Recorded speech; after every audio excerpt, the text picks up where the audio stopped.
Bom dia, senhores, bom dia, senhoras. Trazendo um vídeo de história hoje para a gente analisar o pior período da história do Brasil. 9 anos terríveis e que o Brasil correu o risco de nem ser Brasil mais.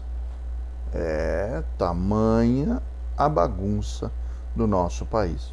Antes do vídeo, deixa o like, se inscreve no canal, por favor, vai ajudar muito o canal, a tua inscrição. Ao se inscrever não custa nada, meu amigo. Clica no sininho aí, esse sininho é pro YouTube te avisar toda vez que tem vídeo novo, tá? Então é muito importante pro canal a tua inscrição e o teu like. Vamos então agora pro período regencial. Esse é o pior período da história do Brasil. E muito longe do segundo colocado, que eu nem sei qual é. Esse é um período em que nós ficamos acéfalos, sem governantes. Como assim? Não tinha ninguém? Até tinha os caras, mas não funcionou muito. Em 1822 o Brasil se independe. E aí nós temos o período do primeiro reinado, que vai até 1831. Tem um vídeo aqui, ó. Aqui, ó. Aqui tem o vídeo, clica aí que você vai ver, primeiro reinado. Em 1831, os portugueses perdem o seu comandante, Dom João VI, pai do Pedro II, também português, que governa o Brasil. Dá uma confusão lá em Portugal, o irmão dele assume, prende a mãe dele, é uma confusão. E o Pedro I, que era português, pensa, bom, eu posso ir governar Portugal, sou o filho mais velho, ou fico aqui no fim do mundo do Brasil? Ele era um incompetentão mesmo, já falei disso. Ele diz, olha pessoal, muito obrigado, da noite pro dia, cara. Da noite pro dia. Ele diz, obrigado, então, vou ir, nem deixa, entrega uma carta de 20 linhas. E agora, o que a Constituição diz? Olha, se tiver um cara maior de idade, assume, um filho dele, não tem, o mais velho tem 5 anos, o Pedrinho. 5. Se tem um parente muito próximo com mais de 25, não tem. Então acontece o quê? O Brasil vai ser governado por regentes. O que é regente? É um cara que comanda, né? O regente da orquestra, né? O maestro. O professor é um regente da classe. Ele comanda. A regência tem que ser organizada provisoriamente, por isso ela vai se chamar Regência Trina Provisória, 1831. Trina porque são 3 caras. Não importa quem são os caras, não vai cair nenhuma prova. Se cair numa prova o nome dos 3 membros da Regência Trina Provisória ou da Permanente, peça que a professora se retire do quadro, ou o professor, tem problema na cabeça. A provisória é só para organizar uma eleição que eleja a permanente, que deveria ficar no poder 4 anos, isso acontece. A provisória organiza, nós vamos ter uma permanente, essa vai ficar no poder de 1831 a 1834. Na sequência, nós vamos ter regências unas, 2 regências unas, do Padre Feijó e do Araújo Lima. Vamos ver o que fez a regência permanente, quais são as suas principais ações. A regência permanente vai ter algumas ações que são interessantes. Do ponto de vista político e militar, inclusive, é criada a Guarda Nacional. São civis que vão receber títulos de oficialato do Exército, para que em caso de rebeliões internas, esses caras possam ser usados para conter essas rebeliões. E há muitas rebeliões nesse período, nós vamos ver ela nas sequências principais. Então a Guarda Nacional é uma forma de descentralizar o poder, né, de tirar um pouco do poder do Exército. Em 1832, há uma mudança no Código Criminal e Penal brasileiro, nas leis em geral, em que se dá poder aos juízes de paz.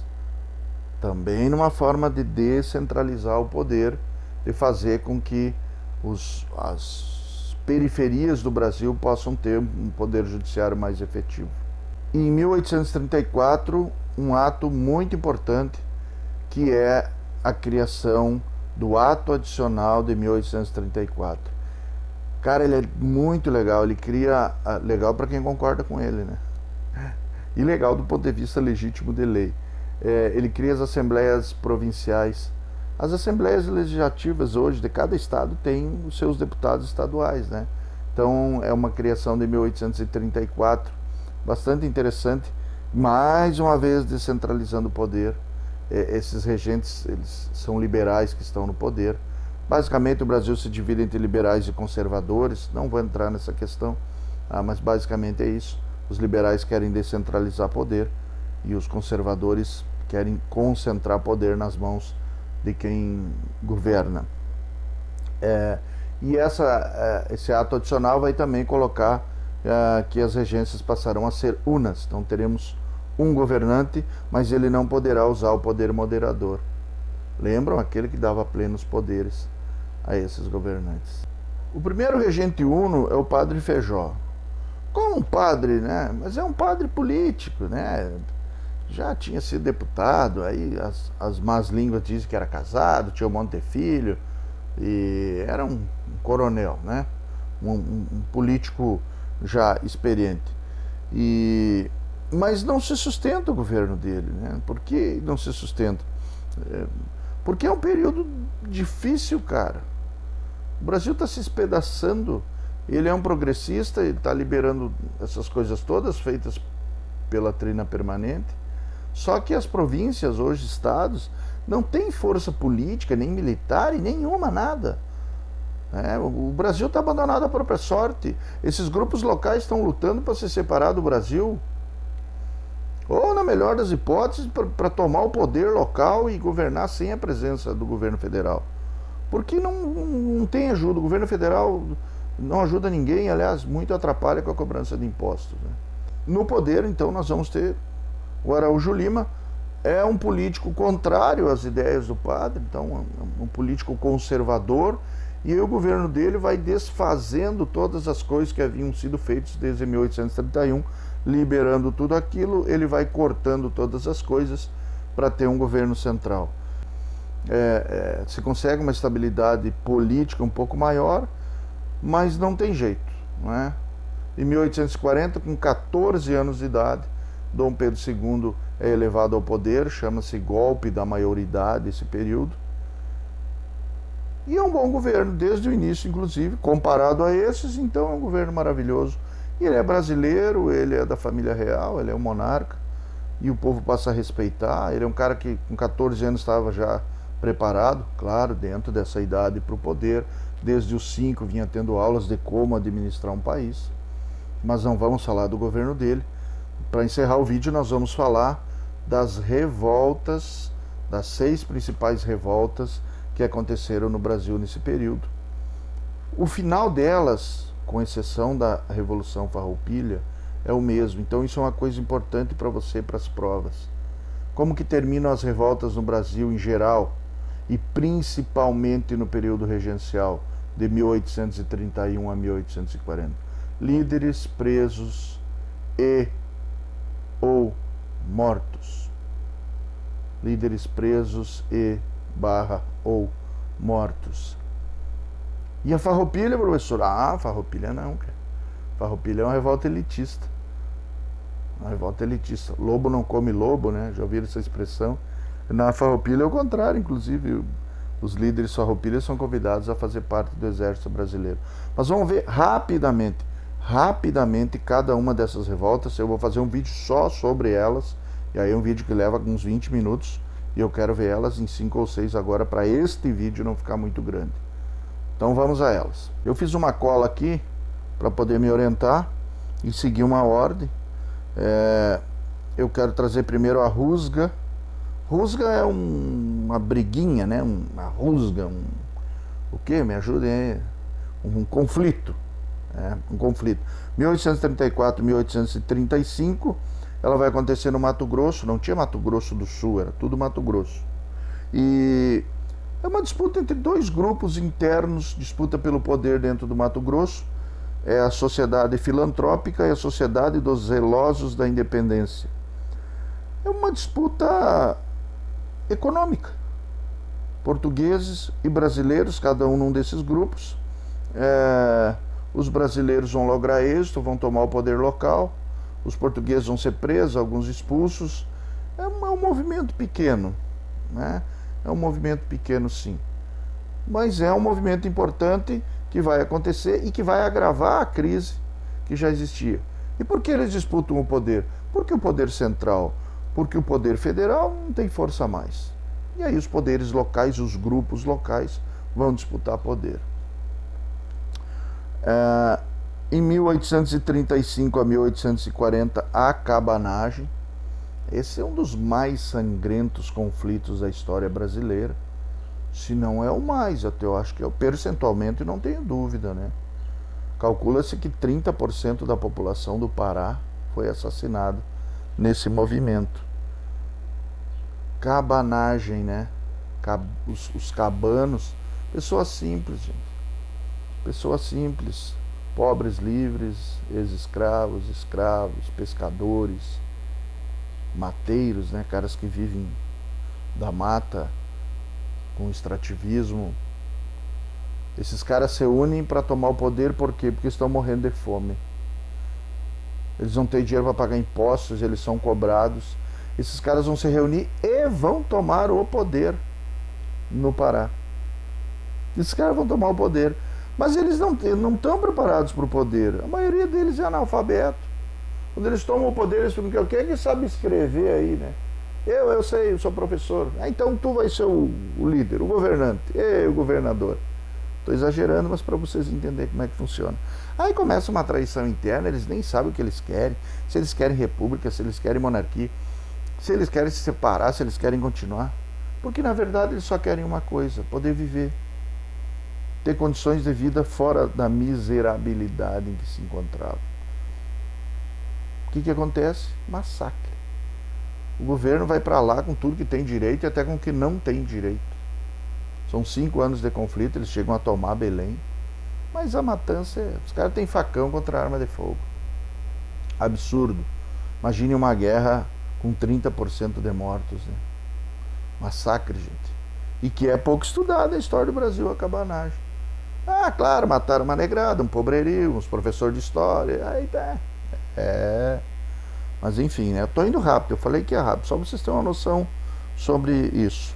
Próximo, balaiada, no Maranhão. Balaiada, balaio. Quem faz balaio é pobre. Então, estes balaios, estes pobres, vão lutar pelo poder. Num processo muito parecido, cara, com esse processo do Pará. Claro, esses caras aqui estavam um pouco mais organizados. Até tinha uns grupos médios que participaram da revolta também. Calcula-se em torno de 12 mil mortos. Muita gente também. Muita gente. E esse movimento, por pouco, não deu muito certo. Era um movimento contestatório para assumir o poder no Maranhão. Foram quase 3 anos de conflito. E foi mandado para lá mais tarde pelo Dom Pedro Caxias, né? Que foi quem massacrou a população. Líderes presos e mortos também não logram êxito, também não tem êxito. A revolta dos malês, essa é uma revolta interessante, cara. Os caras trazem da África uma negrada alfabetizada, cara, islâmicos alfabetizados, organizados e tal, e trazem esses caras tudo para Salvador, 1835. E esses caras vêm para Salvador como escravos, sabem o conceito da escravidão, entendem que foram presos no interior da África, nos seus países, nas suas vilas, nas suas comunidades. Só que o islâmico é um cara complicado, cara. Ele tem dificuldade em aceitar outra religião, né? Eles são os muçulmanos bastante fervorosos e lhes é proibido o culto a Allah. Eles têm que ser católicos. E é lógico que eles não vão aceitar, né? Eles querem ler o Alcorão, não lhes é permitido. Eles querem rezar voltado para Meca, nem dizem para eles onde fica a Meca. O que esses caras fazem? Se reúnem, se organizam e vão pro pau, meu amigo. Vão pro pau, cara. Eles vão querer o quê? Voltar para a África. Mas como é que vão voltar para a África, né? Não tem condições, né? E aí pensa o que acontece com uma negrada, né? Os que ficaram vivos são aqueles que... Os que ficaram vivos são os que fugiram e foram presos, e os donos disseram, não, mata o meu escravo e tal. E aí o pouquinho que sobrou separaram nas fazendas de cacau, e o movimento também chafurdou. Olha que palavra diferente. Aqui na minha cola, Sabe Nada. Sabe Nada, aí é do Dr. Sabino, Francisco Sabino, 1837 1838. A ideia era o quê? Olha que interessante a ideia dos caras. Eles queriam independer a Bahia, né? Mas só até o Dom Pedro II assumir. Eles eram monarquistas, né? Nós vamos independer a Bahia que quando o Dom Pedro assumir, com 18 anos, nós voltamos a fazer parte do Brasil. Não funciona muito não, né, cara? Não funciona muito não. Milhas e poucos mortos, aquela coisa toda. Tá? Dificilmente vocês vão ter na prova qualquer dessas rebeliões separada e pedindo muita informação. Hoje em dia tem se feito em geral delas todas, né? E se tiver algum pedido mais específico, é com relação à conclusão dela, líderes presos e tal. Com exceção de uma, que é aquela que é mais tem questões em vestibulares Brasil afora, que é a Revolução Farroupilha. A Revolução Farroupilha, ela vai acontecer no Rio Grande do Sul e em Santa Catarina. É um movimento longo, ela inicia em 20 de setembro de 1835 e ela vai até 1845. Não são 10 anos, mas são 9 anos e não sei quantos meses e etc. e tal. Pessoas que são 10 anos, né? É uma longa guerra, mas com poucos mortos. Poucos mortos, porque o primeiro período dela não tem muito. O que acontece no início? É uma revolta elitista. Os fazendeiros do Rio Grande do Sul, descontentes com os altos impostos sobre o charque, que era vendido muito no Rio Grande do Sul, principalmente para a região das Minas Gerais, com o serviço de escravidão, e consumiam a carne do Rio Grande do Sul. Charque é carne seca, né? Ao sol, com o uso de sal. Se não ao sol, pelo menos com o uso de sal. Ela seca e dura muito mais tempo. E o charque do Uruguai e da Argentina estão entrando muito barato aqui, né? Não dá para competir. Os impostos para o charque do exterior são nada, e os impostos para o charque brasileiro são muitos, e esses caras então vão se rebelar. Eles vão tomar Porto Alegre para pressionar o governo federal a lhes dar garantia nessa produção de charque. Mas logo são expulsos de Porto Alegre, a população porto-alegrense expulsa esses caras, até porque eles são interioranos, eles são caras do campo, né, pastoris. E o movimento então é feito com milícias, não tem o exército do Rio Grande do Sul, não tem isso. São milícias, são os homens desses fazendeiros. Você deve ter assistido talvez A Casa das Sete Mulheres, né, na Rede Globo, e tem alguns filmes também, como Neto Perde Sua Alma, são filmes que relatam isso. E em 11 de setembro de 1836 acontece o ponto alto desse movimento, que é quando o general Neto independe do Rio Grande do Sul, cria a República do Rio Grande do Sul, né? A República Piratini. O Rio Grande do Sul é um país que não é reconhecido pelo Brasil, e até o movimento do Neto, o Bento Gonçalves, que era o líder, contesta muito, né? Bento está preso, vai dizer, mas o que é isso, cara? Mandou uma carta. Agora lascou, meu amigo. Agora lascou. Era só o charque, cara. Foi independer o Rio Grande do Sul. República Rio-Grandense, né? Que há uma disputa aí, uma discussão se seria escravocrata ou não. Eu nem vou entrar nisso, fica para um outro vídeo. E aí o exército brasileiro, a partir de 1840, vai se mobilizar e vai vir para o Rio Grande do Sul. Não tem muitos mortos, mas tem uns combates bem interessantes. Ao final, então, vai haver um acordo. Qual é esse acordo? Os gaúchos depõem as armas, se entregam, e o Brasil continua com o Rio Grande do Sul como uma província, e os líderes são então chamados para o exército brasileiro. Quase todos aceitam. O Neto não aceita em hipótese nenhuma. Ele já vivia no Uruguai, ele volta para o Uruguai, e ele não aceita porque ele diz que essa rendição é uma derrota depois de se independer, e que ele não aceitaria. Se a gente for ver a letra fria mesmo do movimento, o Rio Grande do Sul, se não aceita esse acordo, acordo de Ponche Verde, né? Se não aceita o acordo, seria derrotado. Para alguns é uma derrota, para outros é um empate, para outros é uma saída honrosa. E dia 20 de setembro os gaúchos comemoram a Revolução Farroupilha como se tivessem ganho, porque os gaúchos dizem, e eu sou gaúcho, vocês sabem, que comemora-se a luta, né? o fato de ter enfrentado e lutado.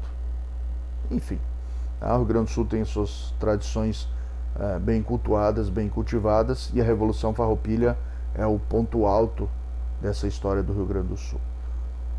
Legal, então, concluindo, né, com exceção da Farroupilha, todas as outras revoltas, os líderes foram presos e mortos. Esqueci de falar que eles também invadem Santa Catarina e criam a República Juliana, que dura poucos dias, né? Já ia esquecendo. Legal, pessoal? Então, o vídeo era para explicar esse período tenebroso da história do Brasil, esses 9 anos. Não me aprofundei nas revoltas porque eu demoraria muito, isso eu vou fazer em outra oportunidade. Se você ficou até aqui, beleza, muito obrigado, cara. Deixa teu like, compartilha o vídeo, inscreve no canal, toca no sininho que você vai ser avisado então sempre que tiver vídeos novos. Meus contatos estão aqui embaixo, tá? Pode deixar os comentários. Aquilo que eu sempre digo e vou continuar dizendo, nós vamos aprendendo uns com os outros. Uns que sabem um pouquinho mais ensinam, os outros que sabem um pouquinho menos ensinam também, porque ninguém é dono da verdade. Valeu, pessoal.